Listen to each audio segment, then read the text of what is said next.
Champions trophy की बहुत बात हो रही है आजकल। मैं देख रही हूँ कि अभी तक कोई हतमी फैसला किसी भी बोर्ड के हवाले से सामने आया नहीं है, लेकिन उसके बावजूद बहुत सी चीज़ें सामने आ रही हैं। स्पेशली अगर हम इंडियन जर्नलिस्ट की बात करते हैं, बहुत सारी प्रोपोगेंडा सा एक क्रिएट हो रहा है पाकिस्तान में।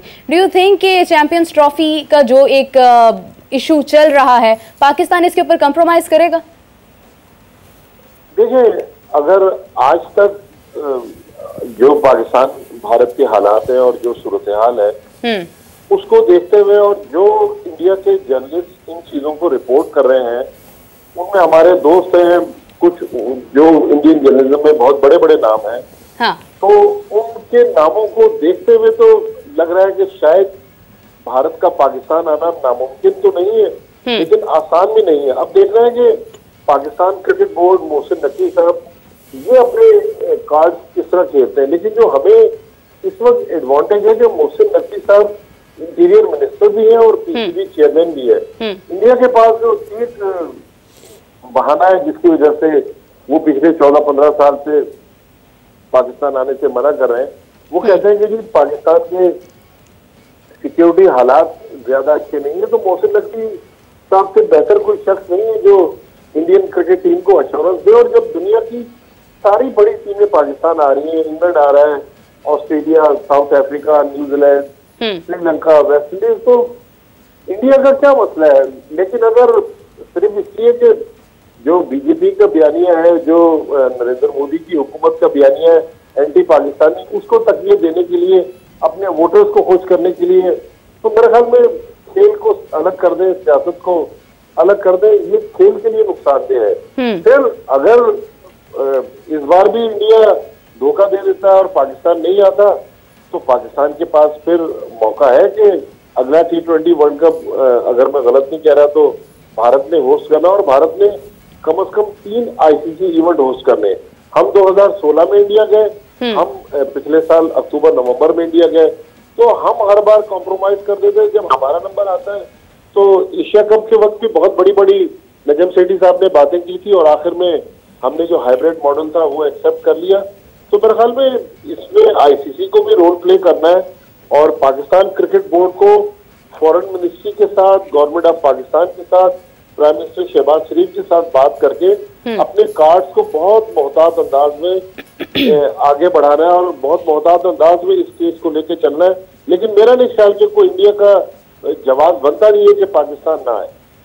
माजिद साहब, हमारे पास अभी ACC की भी सदारत आ चुकी है, मोहसिन नकवी साहब के ऊपर एक और जिम्मेदारी है और एक बहुत ही स्ट्रॉन्ग पॉइंट है हमारे पास, क्योंकि अगर हमारे पास इतने सारे एक इख्तियारात अगर हमारे पास हैं तो आई थिंक हमें अपने डिसीजंस के साथ भी उसी तरह से स्टैंड करना चाहिए।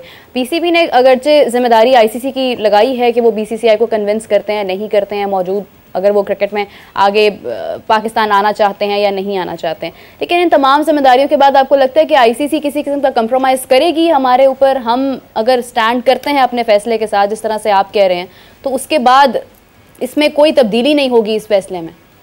देखिए, ICC की जो उनका जो मैनिफेस्टो है उसमें एक क्लॉज है कि अगर कोई भी मुल्क, चाहे वो इंडिया हो, चाहे पाकिस्तान हो, चाहे ऑस्ट्रेलिया हो, वो अगर अपनी टीम को मना कर दे कि भाई उस मुल्क में सिक्योरिटी हालात अच्छे नहीं है, आप न जाएं, तो ICC उसमें कुछ नहीं कर सकता।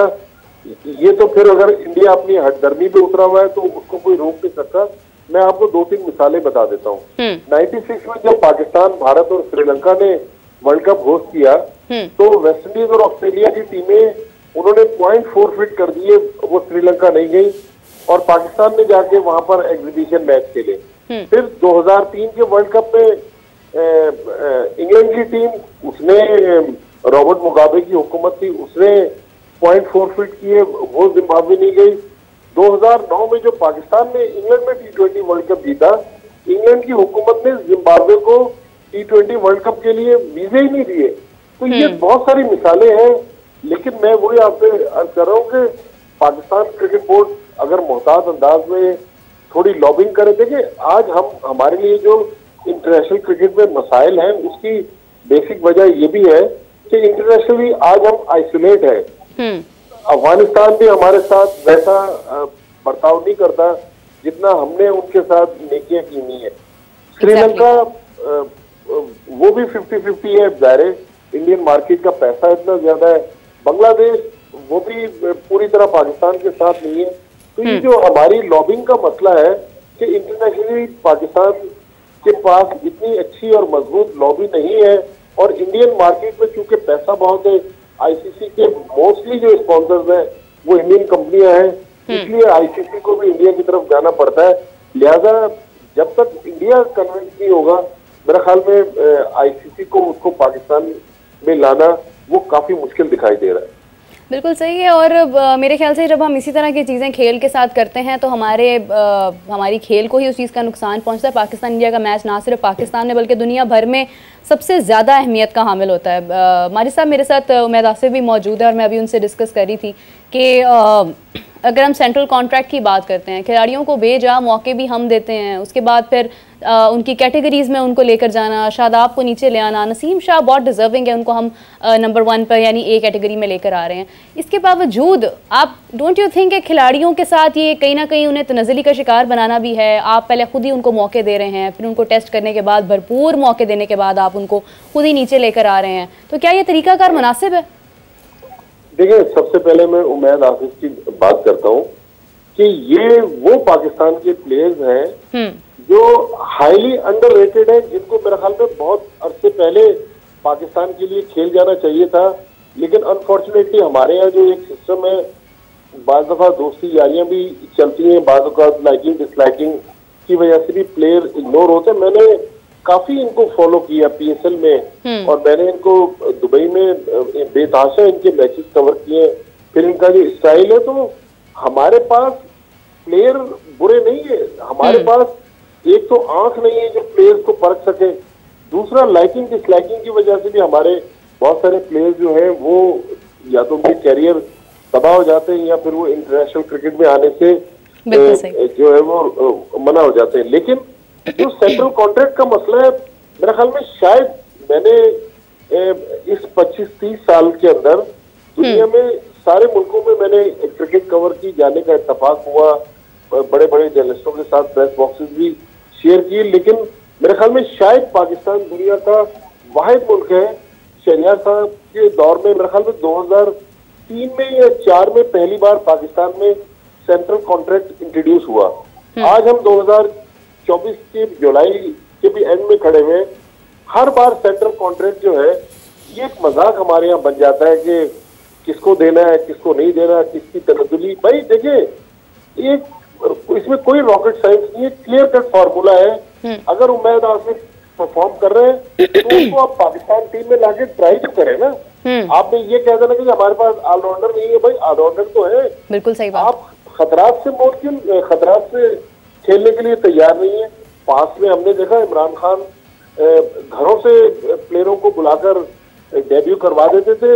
वकार यूनुस की मिसाल है, तौसीफ अहमद की मिसाल है, और बेताशा प्लेयर्स हैं। लेकिन हमारे यहाँ सेंट्रल कॉन्ट्रैक्ट के चक्कर में हम उलझ जाते हैं। मेरे ख्याल में बजाय सेंट्रल कॉन्ट्रैक्ट को मजाक बनाने के हम प्लेयर्स की मैच फीस बढ़ा दें, उनकी मराद बढ़ा दें, उनको कॉम्पनसेट कर दें।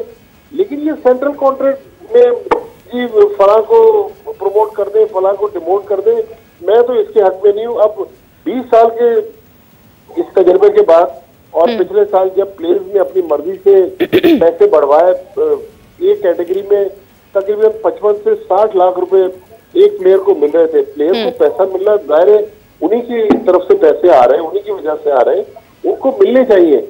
लेकिन अगर परफॉर्मेंस नहीं है तो फिर उनकी प्रमोशन के बजाय उनकी डिमोशन करने की जरूरत है। जब तक देखिए, ये तो हमारे और आपके इदारे में भी होता है ना। अगर आप अच्छा प्रोग्राम कर रही हैं तो एंड ऑफ द ईयर आपकी सैलरी भी बढ़ जाएगी, आपकी प्रमोशन भी हो जाएगी। अगर आप बुरा प्रोग्राम कर रही है तो हो सकता है कि आपको कोई और एंकर रिप्लेस कर दे। तो क्रिकेट में अनफॉर्चुनेटली सजा और जजा का जो निजाम है वो शख्सियात से जुड़ा हुआ है।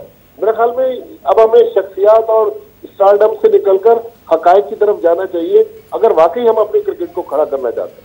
माजिद साहब, बहुत सारे खेल ऐसे हैं जिनके अंदर हम बहुत कंप्रोमाइज़ कर जाते हैं। हम उन खेलों को अपनी आंखों के सामने ख़त्म होता हुआ देखते हैं। हॉकी से शुरू करते हैं, ओलंपिक्स तक जाते हैं। बहुत सारे ऐसे खिलाड़ी हैं जो अभी भी इंतज़ार में थे कि हमें आगे मौका मिले, हम आगे जाएँ, लेकिन किसी किस्म की उनको सपोर्ट हासिल नहीं हुई है। क्रिकेट में अगर हम बात करते हैं, फैसले तो बहुत बड़े लिए जा रहे हैं। कहा जा रहा है कि फ़िटनेस पर कंप्रोमाइज़ नहीं होगा, डिसिप्लिन पर नहीं होगा, मेरिट पर फैसले होंगे, फिटनेस टेस्ट होंगे।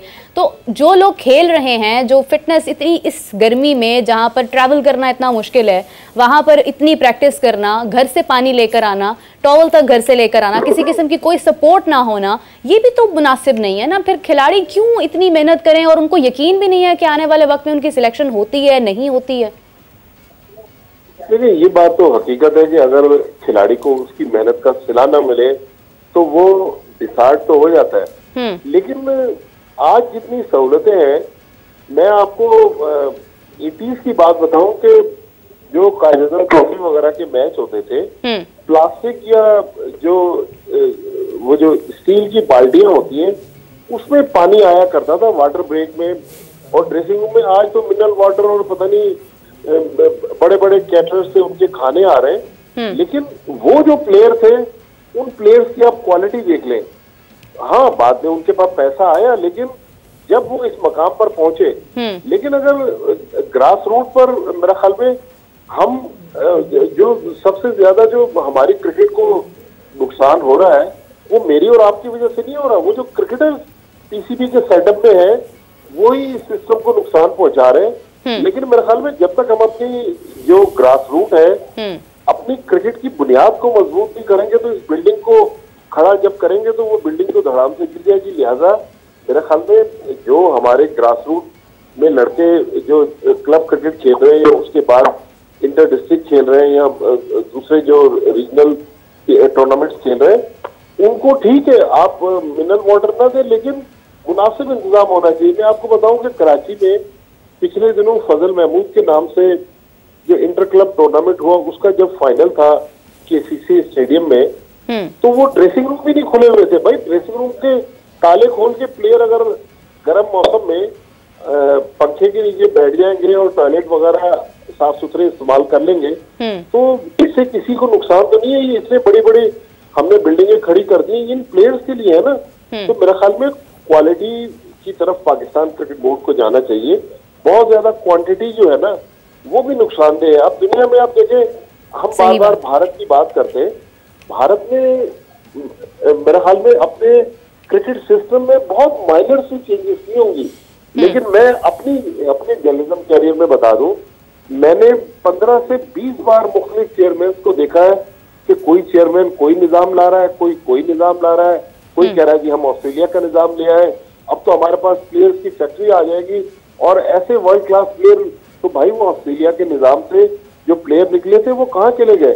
तो लिहाजा जो क्रिकेटर पाकिस्तान क्रिकेट बोर्ड से जुड़े हुए, उनसे हाथ जोड़ के इल्तिजा कर रहा हूँ कि भाई आप मोहसिन नकवी साहब को या जो दूसरे चेयरमैन है या पीसीबी के नॉन क्रिकेटर्स अफसरान हैं, उनको सही मशवरे दें। वरना पहले मैं भी इस बात पे यकीन नहीं करता था, लेकिन अब इतनी तेजी से हमारी क्रिकेट डिक्लाइन की तरफ जा रही है कि कई बार अब मेरा दिल भी सोचता है कि यार ऐसा ना हो कि क्रिकेट जो है वो भी हॉकी स्क्वाश की तरह वो भी बिल्कुल लोअर लेवल पे चला जाए। और जिस तेजी से हमारी टीम गिर रही है, टीम इसलिए नहीं गिर रही कि हमारे पास प्लेयर नहीं है, हमारे पास उन प्लेयर्स को मौका नहीं दिया जा रहा जो परफॉर्म। लिहाजा हमें अपने सिस्टम को मजबूत करना है, चाहे को ले आए चाहे गैरी कर्स्टन को ले आए। सिस्टम को जब तक आप टाइम नहीं देंगे, किसी भी कोच के पास, हेड कोच के पास अलादीन का चिराग नहीं है कि वो आएगा और पाकिस्तान टीम को ओवरनाइट वर्ल्ड क्लास बना देगा। सिस्टम में 3-4 साल का जब तक हम टाइम देंगे, उसके बाद हमारी टीम खड़ी हो सकती है।